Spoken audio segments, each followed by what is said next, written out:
நெட்ஃப்ளிக்ஸ்ல ஒரு புது action thriller வருதுன்னா நமக்கு உடனே பார்க்கணும்னு தோணும் இல்லையா? அப்படிதான் இப்ப வந்திருக்கு அபெக்ஸ். ஆனா என்ன பிரச்சனைன்னா, சிலருக்கு இந்த படம் பயங்கரமா புடிச்சிருக்கு. ஆனா சிலருக்கு சுத்தமா புடிக்கல. ஏன் ஒரு படத்துக்கு இப்படி 2 விதமான கருத்துக்கள் வருது?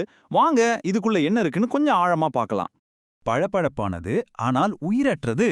ஒரு படத்தை பத்தி இப்படி ஒரு விமர்சனம் வந்தா என்ன அர்த்தம்? யோசிச்சு பாருங்க. இந்த ஒரு வரிதான் அபெக்ஸ் படத்தை பத்தின மொத்த விவாதத்தையும் ஆரம்பிச்சு வைக்குது. இதுதான் நம்மளோட ஸ்டார்டிங் பாயிண்ட். முதல்லே சொல்லிடுறேன், அப்பெக்ஸ் ஒன்றும் சாதாரண படம் கிடையாது.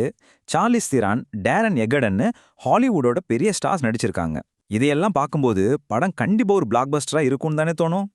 நீங்க இன்னும் ட்ரெய்லர் பார்க்கலனா படத்தோட ஒன்லைன் இதுதான். ரொம்ப சிம்பிளான அதே சமயம் பவர்ஃபுல்லான ஒரு கதை. சார்லிஸ் துரான் ஒரு பாறை ஏறும் வீராங்கனை ஆஸ்திரேலியா காட்டுல மாட்டிக்கிறாங்க.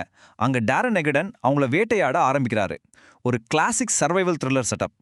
சரி, கதை நல்லா இருக்கு, ஸ்டார்ஸ் இருக்காங்க. அப்புறம் என்ன? இதோட விமர்சனங்கள் எப்படி இருந்ததுன்னு பார்ப்போம். முதல்ல படத்துக்கு ஆதரவா வந்த பாசிட்டிவான விஷயங்களை பார்க்கலாம். ஏன்னா ஆரம்பத்துல எல்லாமே இந்த படத்துக்கு சாதகமா தான் இருந்துச்சு.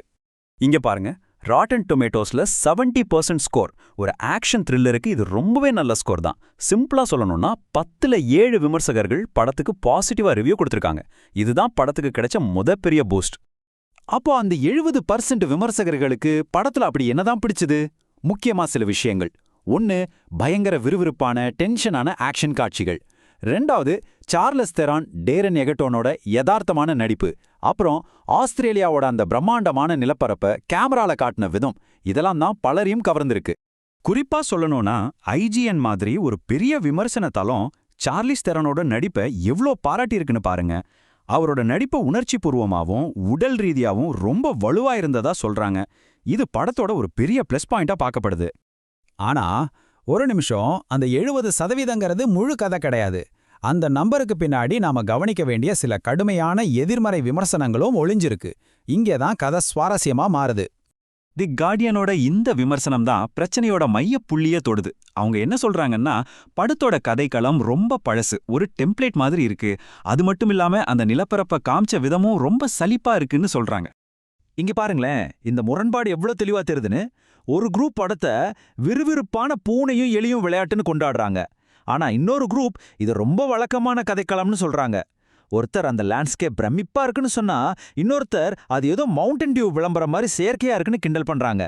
இதுதான் படத்தோட மைய பிரச்சனை. அப்போ முக்கியமான கேள்வி இதுதான்.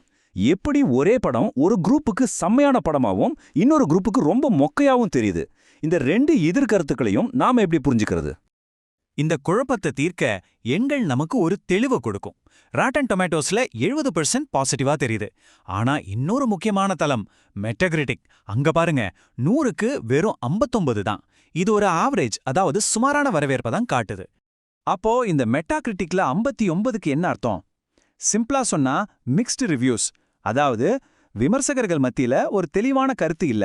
சிலருக்கு ரொம்ப பிடிச்சிருக்கு, சிலருக்கு சுத்தமா பிடிக்கல, நிறைய பேருக்கு ஓகே சுமார்னு தோணிருக்கு. சோ கடைசியா நாம வர வேண்டிய பாயிண்ட் என்னன்னா, அப்பெக்ஸ் படத்தை பத்தி ஒருமித்த கருத்தே கிடையாது. அவ்வளவுதான். இது மக்களை 2ஆ பிரிக்கிற ஒரு படம். சரி, நாம பார்த்த எல்லாத்தையும் ஒன்னா சேர்த்து பார்த்தா என்ன தெரியுது?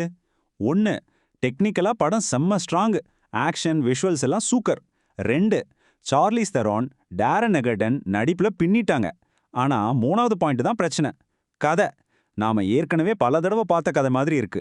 இதனால தான் சிலருக்கு படம் த்ரில்லிங்கா இருக்கு, மற்ற சிலருக்கு ஒரு உயிரே இல்லாத மாதிரி தோணுது. சரி, இறுதியா உங்ககிட்ட ஒரு கேள்வி. நீங்க ஒரு படம் பார்க்க போறீங்கன்னா உங்களுக்கு புதுசா இதுவரைக்கும் பார்க்காத ஒரு கதை வேணுமா? இல்ல கதை பழசா இருந்தாலும் பரவாயில்ல, ஆனா எடுத்த விதம் சூப்பரா இருந்தா போதுமா? இந்த அபெக்ஸ் மாதிரி ஒரு படத்தை பத்தி பேசும்போது நீங்க எந்த டீம்ல இருப்பீங்க? யோசிச்சு பாருங்க.